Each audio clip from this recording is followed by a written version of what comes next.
El 19 de abril del 2015, el novio de esa niña, lo único que pudo hacer, sin pensar y suponiendo muchas cosas, fue reventarme una botella en la cabeza desde la espalda. Me caí al piso. Al día siguiente estoy en un hospital en un estado muy grave de coma. Híjole, qué difícil. Enfermeras, silla de ruedas, yo, Julio Escalante, el deportista, el líder, el empresario que era en ese momento, que yo iba a perder la vida, coma permanente, ciego, que sí perdí la vista pero solo con el ojo izquierdo, paralítico. Había muchos pronósticos. Pues se nos pone de pie un milagro, porque eres un milagro caminante. ¿Tú te acuerdas, Julio, cuando recibiste el golpe o blackout? Yo le estoy contando mi historia porque me la contaron a mí. Estabas debatiéndote entre la vida y la muerte. Les dijo, en el mejor de los casos que me puedo imaginar, su hijo va a lograr recuperar hasta un 40% de sus capacidades físicas y cognitivas, no más. Y sin embargo, hoy estoy frente a un hombre casado, que trabaja, que tiene un hijo. Tenía cognitivamente la capacidad de un niño de 10 años. Todos tenemos esa decisión, como dices tú, de escuchar al ego o a tu alma. Tenía la intención de suicidarme, pero afortunadamente le conté a mis papás y pues no me dejaron solo ni un segundo. Fue un golpe que no me dieron a mí, un golpe que le dieron a toda mi familia. Me dice, Julio, ¿estás enamorado de tu agresor? ¿Cómo conociste el perdón? ¿Ya lo perdonaste? Va a ser fuerte lo que van a escuchar.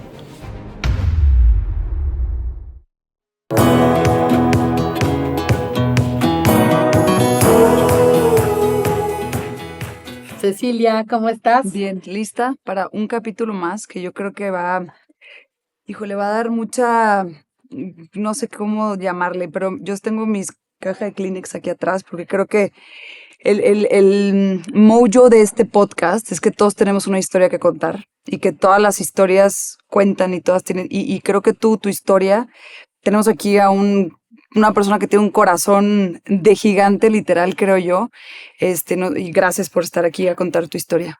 Pues la verdad es que, Julio, muchas gracias por aceptar esta invitación. Como dice Cecilia, todos tenemos una historia que contar y todas las historias suman a la humanidad.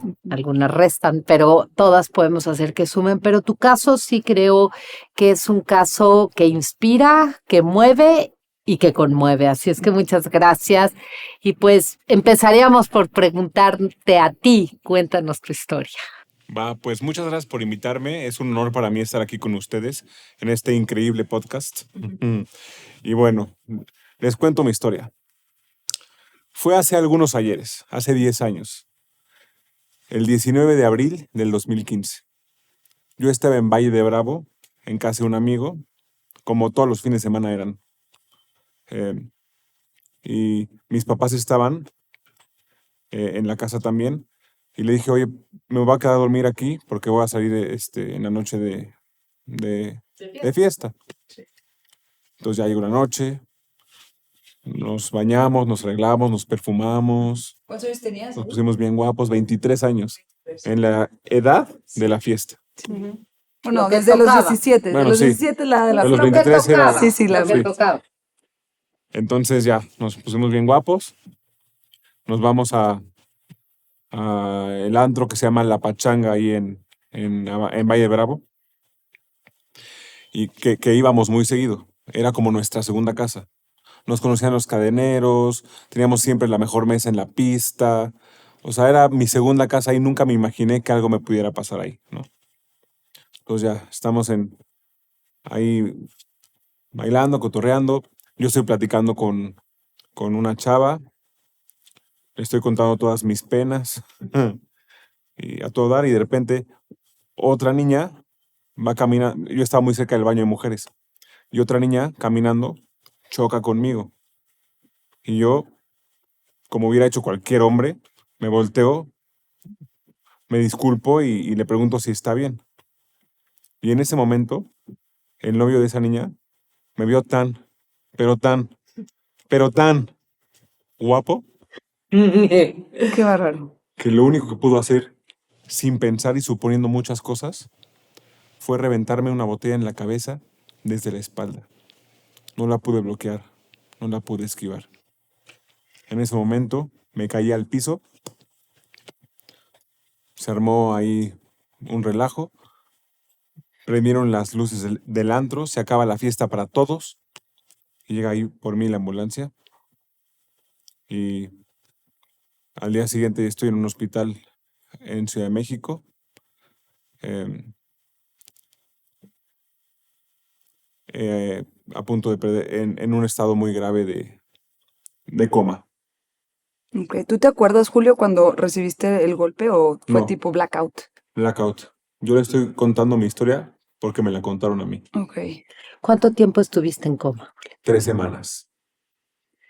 Y por lo que sé, porque escuchamos pues parte de la historia narrada por tu papá, pues tu vida realmente estaba en un peligro real, o sea, estabas debatiéndote entre la vida y la muerte, no solo en coma, sino debatiéndote entre la vida y la Sí, muerte. los pronósticos indicaban que yo iba a perder la vida, coma permanente, ciego, que sí perdí la vista, pero solo con el ojo izquierdo, paralítico. Había muchos pronósticos que el médico que me hizo la operación, con el cual estoy agradecidísimo, que se llamaba Tenoch Herrada, le decía a mis papás, ¿lo conoces? Sí, Ah, pues él es el que me salvó la vida, fíjate. fíjate. Eh, pero bueno, él les dijo a mis papás, son médicos, tienen que dar los pronósticos. Les dijo, en el mejor de los casos que me puedo imaginar, su hijo va a lograr recuperar hasta un 40% de sus capacidades físicas y cognitivas, no más.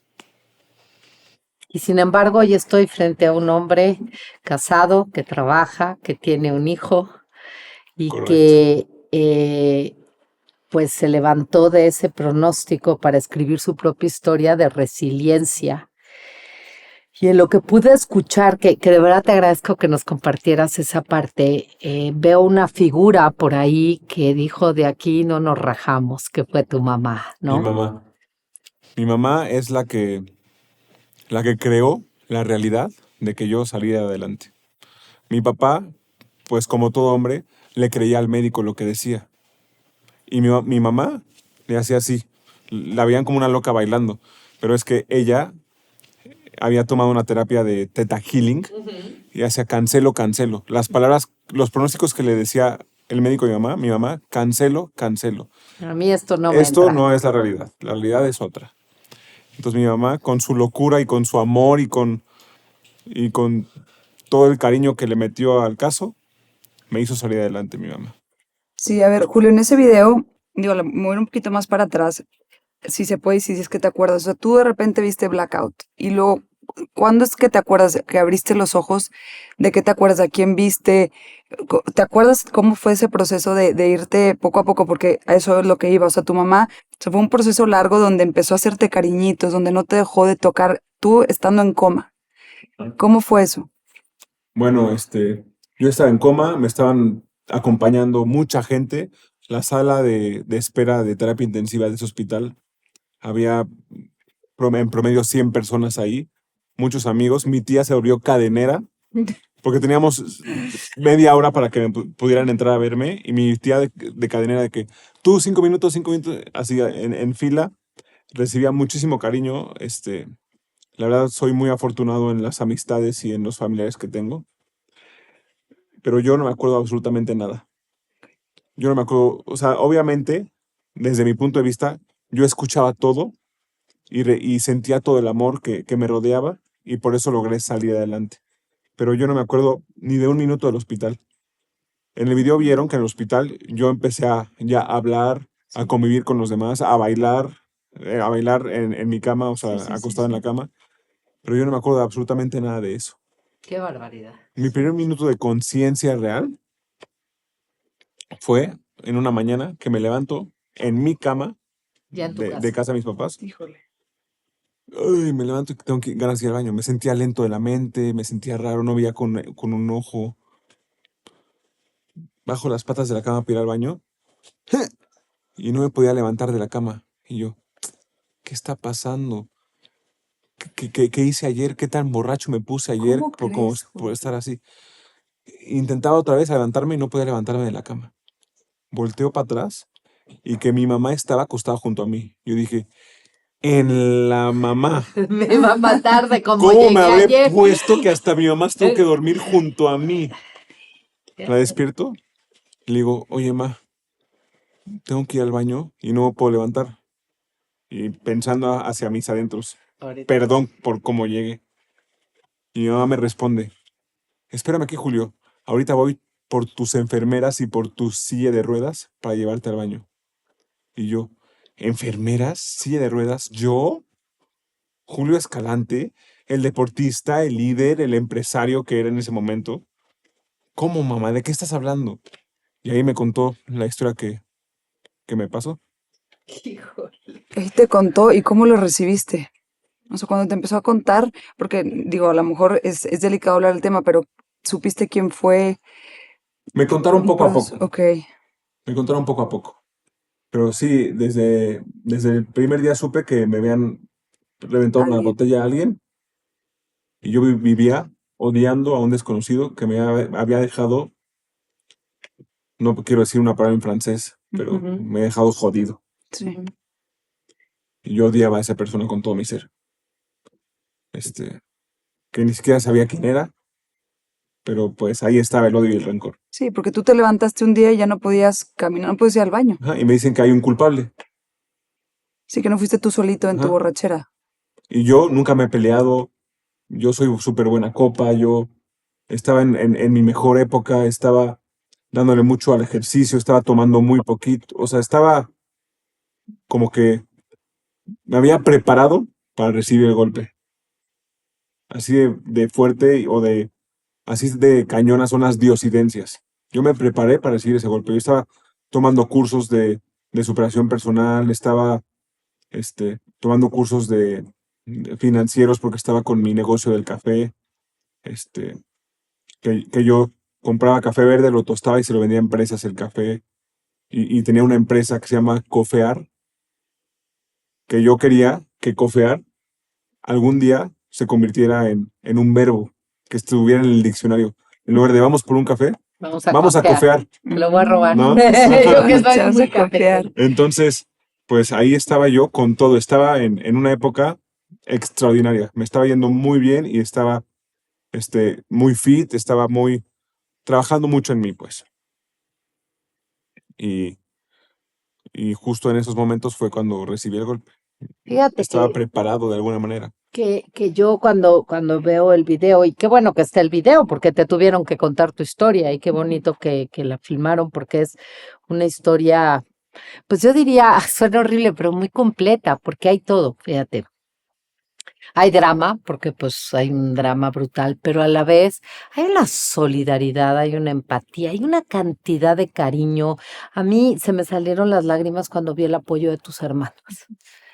Qué bruto, qué equipo te echaron, cómo todos te tocaban. Y bueno, neurológicamente, aunque tú no tengas recuerdo, obviamente era un mensaje a tu cerebro de estás vivo, eres Sin duda. necesitado, eres querido, eres importante.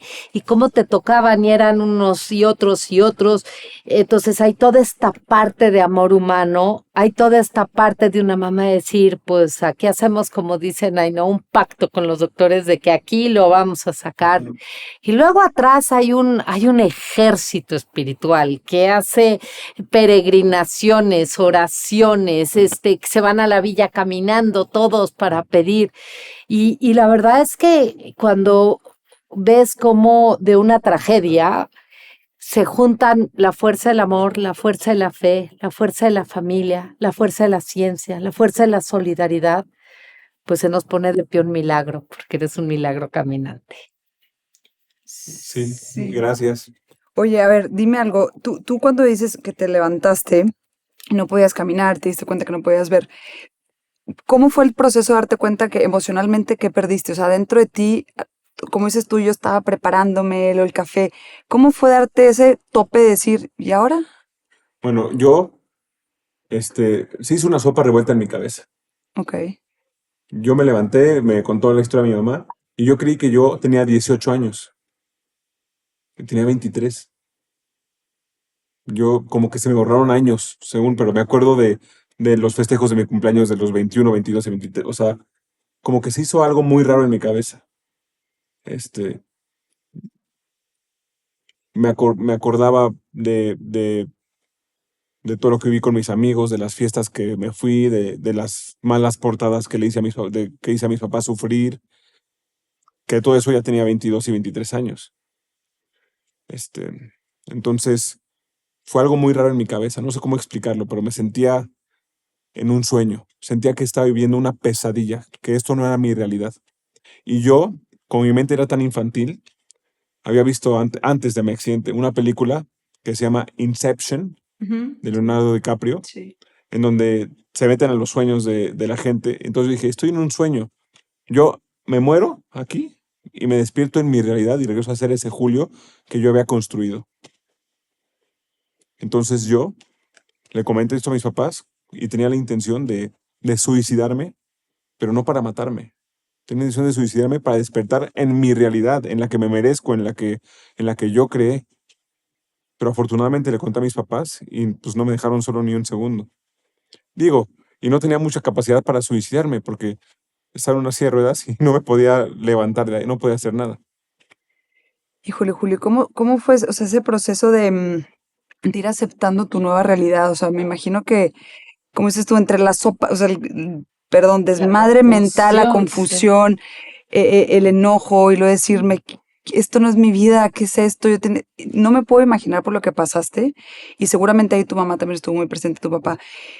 O sea, cuéntanos así un poco de cómo fuiste saliendo de ahí y decir, bueno, esta es o sea, obviamente te enojaste y luego, ¿cómo saliste de ahí? Porque tú hoy en día hablas de, o sea, me llama la atención y digo, qué padre tener esa actitud de que dices, me vieron muy, muy, muy guapo y me dieron el bote. Eso es un tener como pues ya te ríes de lo que te pasó y para llegar ahí, híjole, siento que hay un gap. Platícanos de lo que hay en medio. Bueno,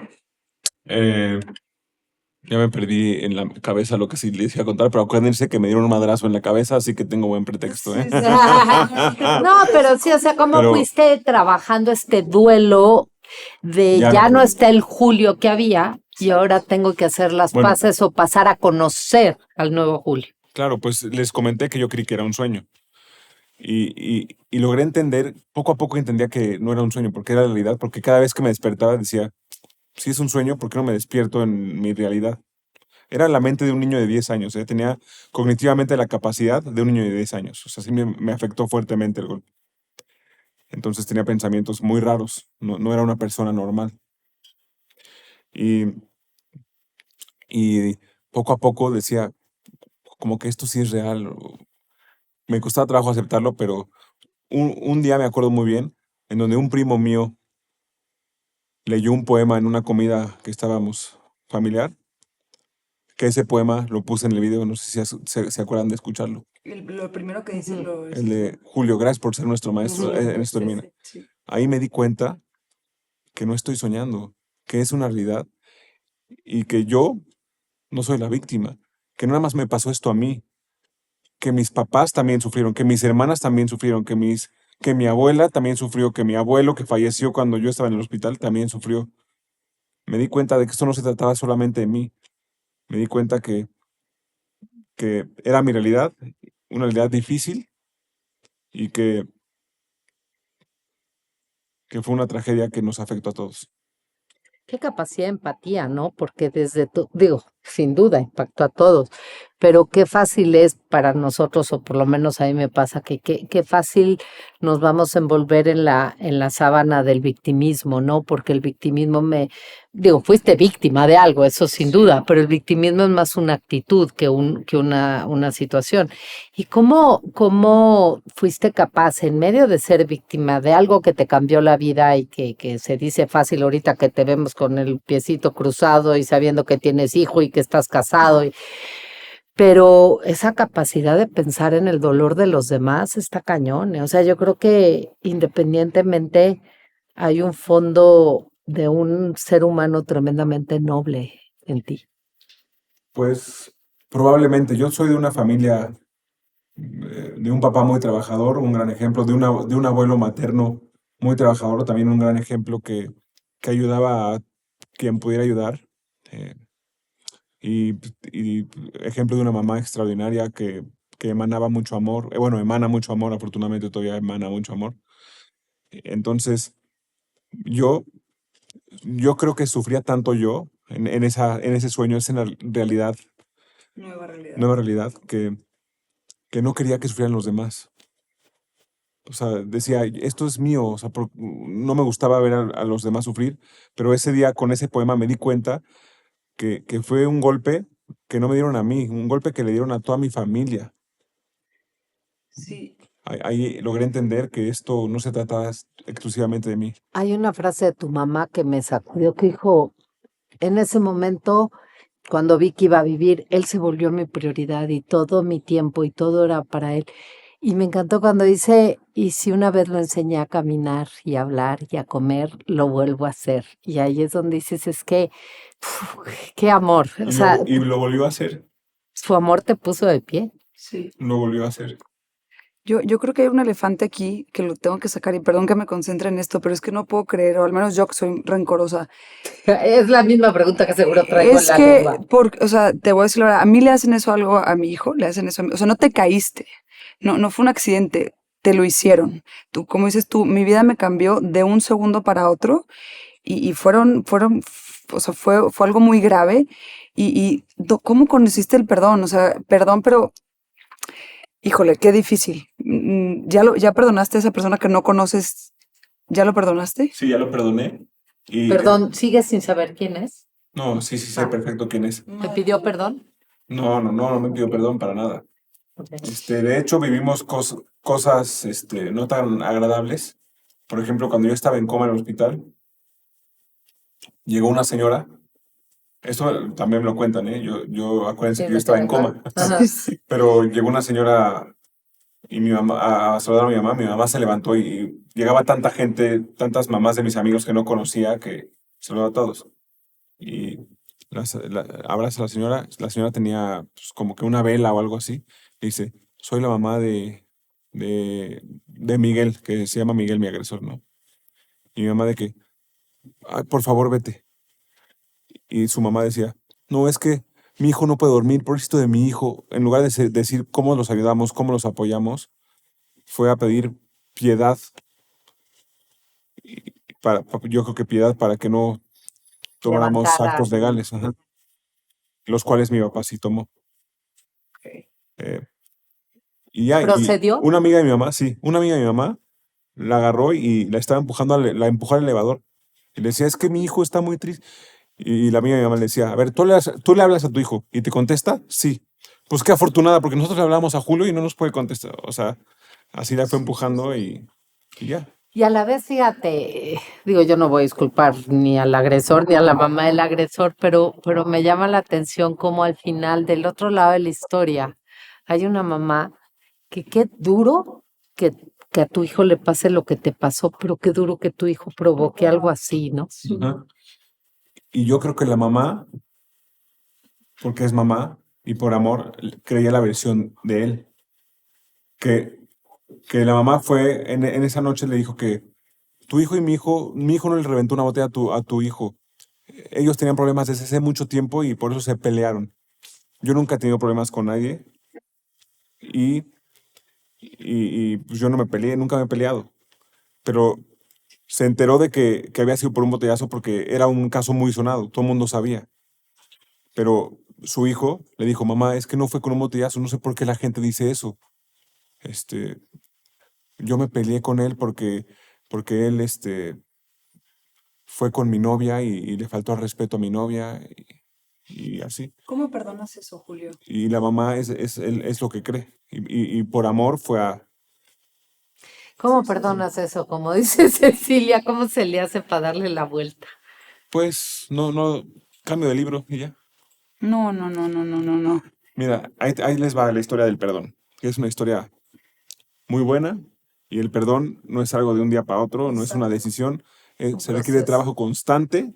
Me tomó algunos años graduarme del perdón, pero fue un proceso divertido el perdonar. Empieza con una decisión. Que llegar a esa decisión es muy difícil. Yo no tomé esa decisión solito y por mi propia voluntad casi, ¿no? Primero que nada, siempre que me iban a visitar mis amigos, mis tíos, quien sea, me decían, ya Julio, ya perdónalo. Me decían eso por amor, porque me veían tan resentido, tan mal, mi alma tan podrida, que me decían, ya, perdónalo, ya. Y yo les decía, perdónalo, pues a ti no te quitaron la vida. Qué fácil es decirlo para ti. Y mi ego hacía que cada vez que me decían esos comentarios, que me los decían por amor y poderme, mi odio y mi rencor y mis ganas de vengarme, todo crecía. O sea, era lo contrario a su intención lo que ocasionaban. Y hasta les decía, ahora estás del lado de ese güey, ¿no? Y ya, y llegó una noche, de esas de las que me gustaba estar de víctima, pegando la almohada, llorando. Me tardé mucho tiempo en caminar, aquí seguía en silla de ruedas, ¿no? En esa noche. Llevaba yo creo que unos 2 o 3 meses en mi casa después del hospital. Entonces estaba, una de esas noches que me gustaba estar de víctima, pegando la almohada, llorando, y en eso entra mi mamá. Y yo creí que ya me iba a consolar como siempre, ¿no? Entra mi mamá y me dice, Julio, ¿qué te pasa? Y yo, mamá, ¿cómo que me pasa? ¿No me ves? No me puedo levantar, soy inútil, soy una carga para ustedes, este, y todo por algo que ni me merecía. ¿Y dónde está Miguel, el que me pegó, mamá? Él seguro está bailando con su novia, él seguro está de fiesta, él está con sus amigos, él está pasándola bien, sin límites físicos, mamá. No sé, vale, dime dónde está porque me lo quiero ir a madrear, mamá. Y así, y entonces estaba ahí resentido. Mi mamá dice, a ver, Julio, ¿te puedo hacer una pregunta? Y yo así que, sí, mamá. Pregúntame, pregúntame. Me dice, Julio, va a ser fuerte lo que van a escuchar. Me dice, Julio, ¿estás enamorado de tu agresor? Y ahí se puso en pausa el plan. Dije, ¿enamorado, mamá? ¿Cómo se te ocurre? Hasta me enojé con mi mamá, o sea, hasta ¿Te ofendiste? me ofendí. ¿Cómo se te puede ocurrir que si estoy enamorado del hombre que me quitó la vida, mamá? ¿De qué estás hablando? ¿Estás loca? ¿Estás drogada, mamá? ¿Qué te pasa? Le hablé feo incluso, ¿no? Pero las mamás son bien sabias. Ella me contesta, no, perdón, Julio, perdón, perdón. Yo creí que sí, porque todo el tiempo piensas en él. Siempre quieres saber dónde está, si salió con sus amigos, si está con su novia, qué hace, qué no hace, qué deshace. Y Julio, pues eso es lo que hace la gente enamorada. Perdón, me confundí. Se levantó, no sé con qué fuerza lo hizo ella, Qué siendo mamá. bárbaro. Se levantó, se subió a mi cuarto y cerró la puerta y no me dio ni la oportunidad de contestarlo, de platicar, nada. Me dejó ahí solito y abandonado para tocar mi fondo. Y ahí toqué mi fondo. Sí. A ver, tú dices mucho que estabas muerto en vida, o sea, como que estabas, pues, estoy muerto, mamá. ¿Cuándo empiezas a vivir? O sea, ¿va junto con lo del perdón? O sea, a raíz de que Claro. empiezas a perdonar, ¿empiezas a darte chance de volver a vivir? Sí, volver a sonreír. Vivir es sonreír y yo no había sonreído en esos 3 meses que me tardé en perdonar. Y después de esa noche, pues estoy en mi cama, enojadísimo en el fondo de la víctima, en el fondo de la victimez. Y dije, enojado con Dios, con el universo, con mi mamá, con el aire, o sea, con mi nariz, enojado con lo que te imagines. Y me llegaba mucho a la mente imaginarme a mis amigos o a mis papás cuando me decían, ya perdónalo, ya perdónalo. Y yo, Sí, y digo, sí. y ahí me hice la pregunta que me salvó la vida. ¿Y si lo perdono, qué pasa? Me hice esa pregunta. Y ahí conocí clarísimo a mi ego y a mi alma. O a mi angelito y a mi diablito. ¿Y qué te hizo decidir a tu angelito y no al diablito? Estaba bien fácil, o sea, porque lo que te pasó, pues no es de Dios, ¿va? Ajá. Entonces, ¿cómo lo hiciste? Bueno, entonces, ¿qué pasa si lo perdono? Me pregunté. Y mi ego me decía, Julio, ¿cómo lo vas a perdonar, bebé? Nomás cómo te dejó, no te puedes ni levantar. Y decía, sí, tienes razón, perdón porque se me ocurrió, perdóname, ¿no? Y mi angelito, que era una voz mucho más baja, pero escuchaba que decía, te mereces perdonarlo, perdónalo, Fíjate, te mereces. te mereces. No se merece, Sí, te te mereces mereces. perdonarlo. Porque yo ya había escuchado que el perdón al que sanaba era uno mismo. Pero aún así, aunque sepas eso, Claro. perdonar Sí, te sí, cuesta una trabajo. cosa ver, la otra cosa aterrizar. Entonces yo decía, ay, no, Angelito, o sea, sí, me encantaría, pero es que, o sea, ve, no me puedo ni levantar, o sea, Es imperdonable lo que sí, me hizo. Sí. es imperdonable. ¿Cómo? Sí. Y mi ego, sí, vente para acá. Y mi angelito, no, Julio, tú puedes, perdónalo. Te reto a que lo perdones. ¿Qué es lo peor que puede pasar? Inténtalo. Va, Inge su Mauser, lo va a perdonar. Me persino, rezo un Padre Nuestro, le pido a Dios por el bien de mi agresor, porque sea feliz, porque esté completo, y le mandé mis mejores vibras a ese güey. Y mientras hacía eso, mi ego estaba gritándome y mentándome la madre, de que, ¿qué haces, Julio? Pero yo lo ignoré, Como tu mamá. lo ignoré, le hice cancelo a lo que sea mi ego, y logré mentalizar o pensar en mi mente todo eso, mandarle lo mejor a mi agresor. Me dormí. Y al día siguiente amanecí con una sonrisa. Amanecí con ganas de ir a terapia.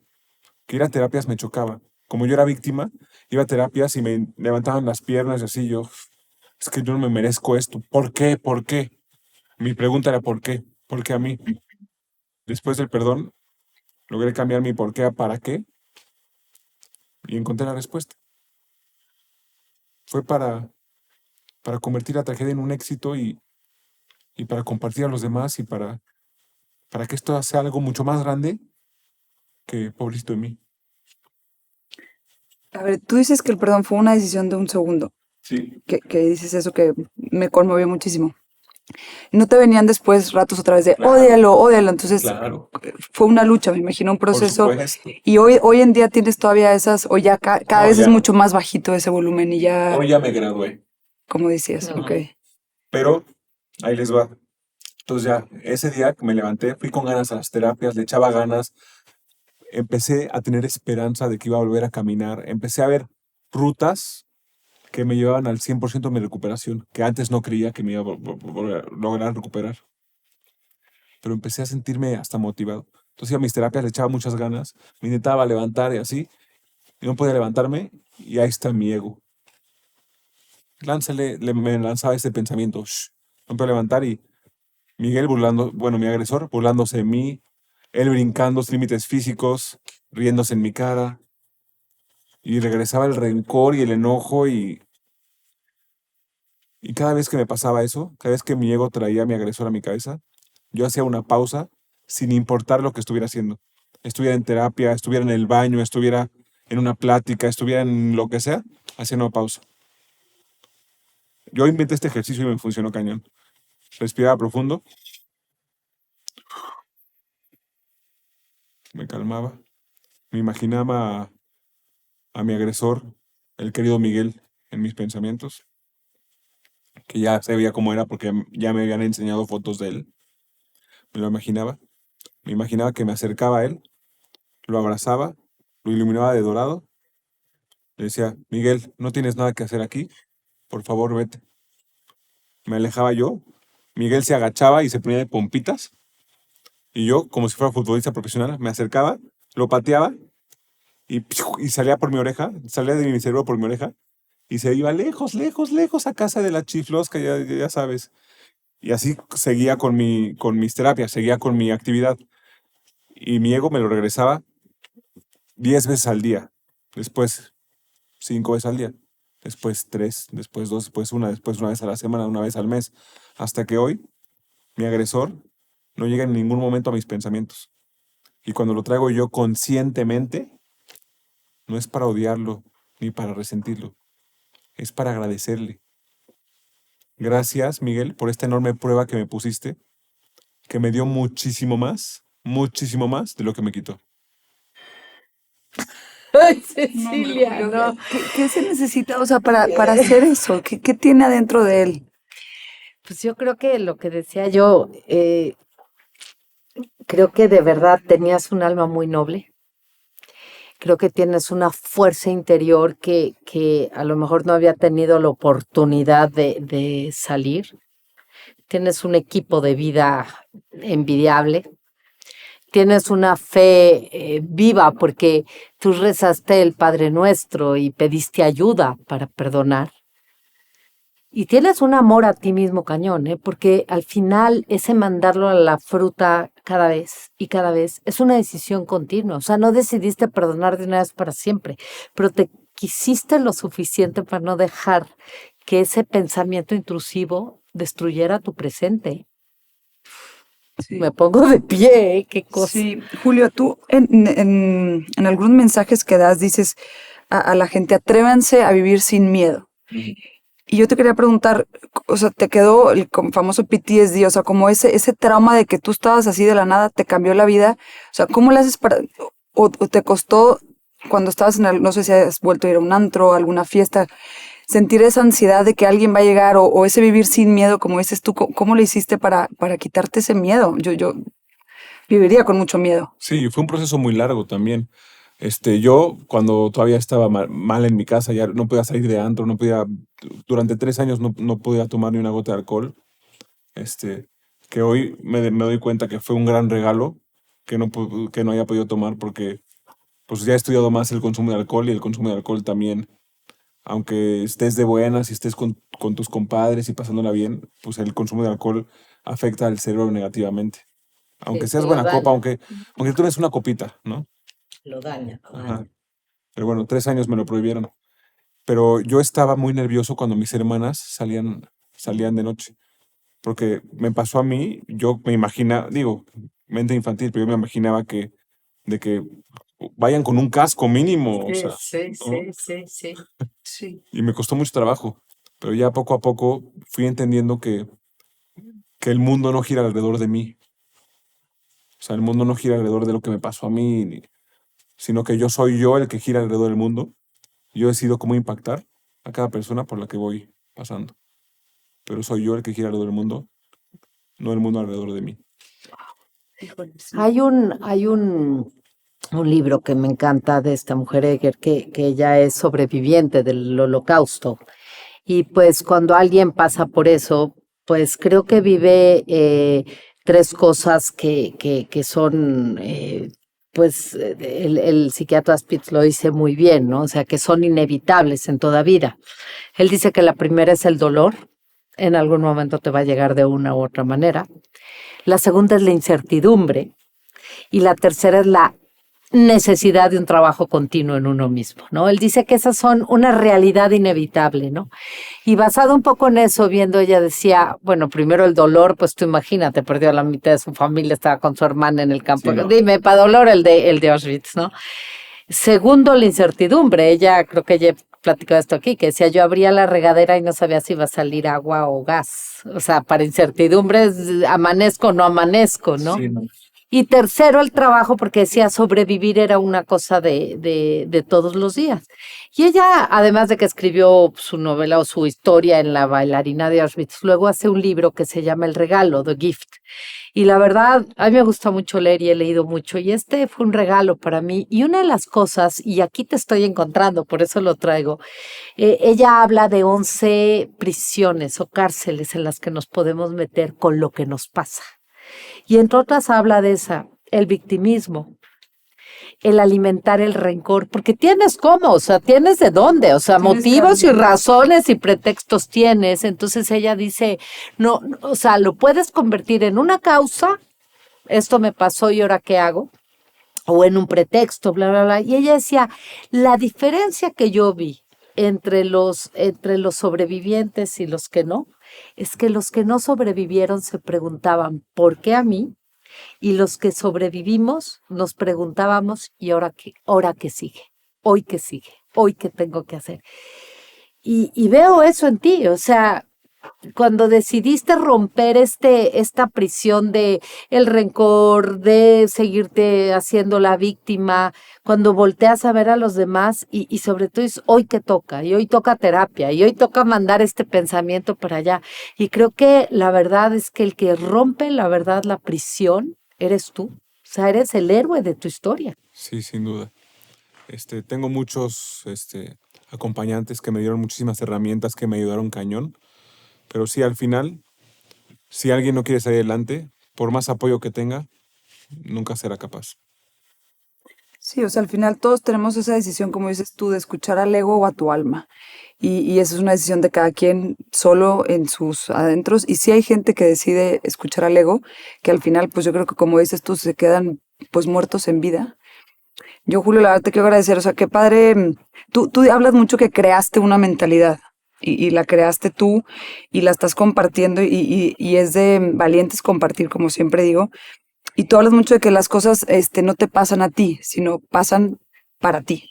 Y yo creo que esa es como una filosofía que también lo hice en un libro que se llama The Universe Has Your Back, que dice tener esa certeza de que todo lo que pasa es para algo para ti. O sea, todo pasa por algo. Pero eso es como, necesitas como un nivel, yo creo, de vibrar alto. O sea, porque si no vives más consciente, más despacio, más atento, o sea, sí tienes que dar un step up a esa vibración más alta para poder ver desde ahí que todo pasa para ti, pero no está fácil.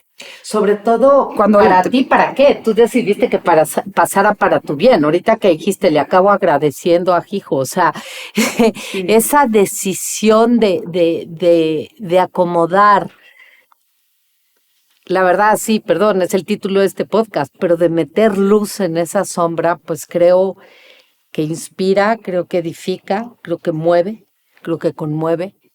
Y también creo que desde tu luz, quien te escuche va a ver que sí se puede. Y son historias de verdad, con personas de verdad. Ahorita que me decías de tu ojo, que este lado perdiste la vista, tienes tal fuerza en el alma, así te la pongo, que sabiéndolo yo y viéndote de frente y con toda la luz, no se nota. Y creo que también es un mensaje para este mundo de hoy, que está tan lleno de competencia, de cosas materiales, de logros, de imagen, de voltear a ver lo que hace la fuerza del alma, de lo que no se ve, que no se toca, pero que es lo que nos lleva a encontrar el bien, a hacer el bien, a compartir el bien. Yo estoy impactada, admirada, agradecida. Por o sea, lo que dices. Para mí, yo con lo que me quedo hoy es, y yo creo que lo voy a traer mucho rato en la mente, de que a tu agresor lo abrazaste y lo viste a los ojos y lo perdonaste. Hacer eso, Julio, es, o sea, De almas Lo hice grandes. mentalmente, ¿eh?